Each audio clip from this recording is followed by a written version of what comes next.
clutter, but some hoarders are proud of what they've accumulated. 81-year-old Jake Mangle-Wurzel views his overflowing home as a work of art. Turned my house into an amazing folly. So this was my drawbridge, and it used to come up like that. Everything had to work. This was a pillory that I built. I just love building crazy things. He's been collecting for decades. When I was in my teens, I used to go into dustbins and pull stuff out of the dustbin. It's a compulsion, I couldn't stop doing it. So I just collect stuff all the time.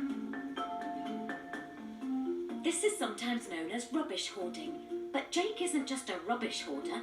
His collection contains a different kind of waste. People who know me well know that I'm an obsessive collector. And one of the things I do, every time I piss, and it's regular because I've got prostate trouble, and I just piss in all these drums. But his hoarding made him homeless. Well, I wasn't here at the time. I was just on the other side of the motorway, relaxing, and I came back and I saw the smoke puffing from underneath the roof tiles. All the papers, it was absolutely full of papers and old clothes, piles and piles, and I was climbing over everything to get from one place to another. So once the first piece of paper caught fire, that was inevitable, and then it was an inferno. I wished I'd been more careful because I lost a lot of treasures. Jake could have lost so much more. Over a quarter of fire deaths are related to hoarding. I never thought I'd get over it, but I did, and I always rebuild from a tragedy. But just 6 years later, it happened again. I just opened the door and I was met with an immense wall of black smoke, and I couldn't get to my sink to get any water or anything. And so I just had to do a runner, and I just got out. The smoke was already getting into my lungs. And poor little Boffin, he should have followed me out, but he didn't. He stayed behind and he perished. He perished in the smoke, and we found his body a few days later.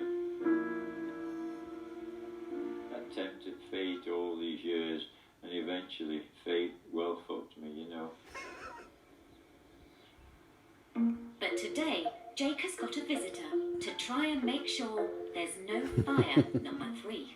How do you do, Jake? Oh, hi. Hi. How are you? All right? Rick Lawton. Rick, right, Rick, yeah. Just pop on to have a chat about fire safety. Oh, right. Rick has over 20 years' experience advising on fire safety. They want to give me a lecture, but it'll be a waste of time because I'm not stupid. You can't tell me anything I don't already know.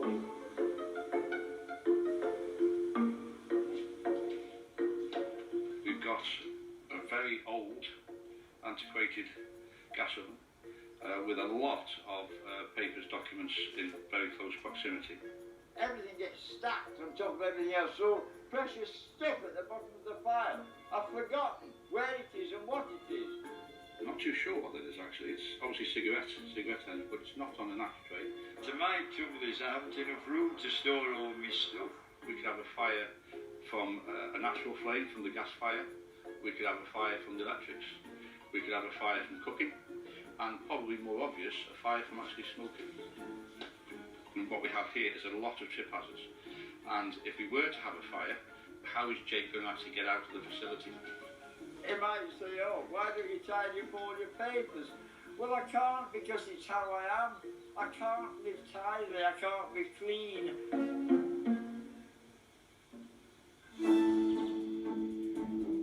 Rick sits down with Jake to give him his verdict. The main concern I have is the large amount of combustible materials that you've got in there. There are masses and masses of newspapers on the bed where I sleep, you know, and I do smoke in bed. You know, I've given up with women and beer, but I do need me facts, you know. The dangers from smoking in bed is very, very serious. I keep thinking that what I'm doing is safe, but it's not. And from now on, I must take more care. I've got to do, otherwise it'll be fire number 3. Good to meet you, Jake. Yeah, okay, all the best. Richard, nice one. And, Nice see you to again. see you. Cheers now. Yes, yes. Jake is an interesting character, to say the least. So I think he's took on board what we've said, and hopefully going forward there'll be an improvement in how he manages fire safety within the company. That will do. Fire hazard preventative.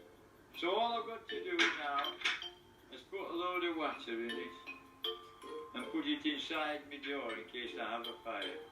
And Jake is particularly keen to avoid another fire because he wants to preserve his hoard for future generations.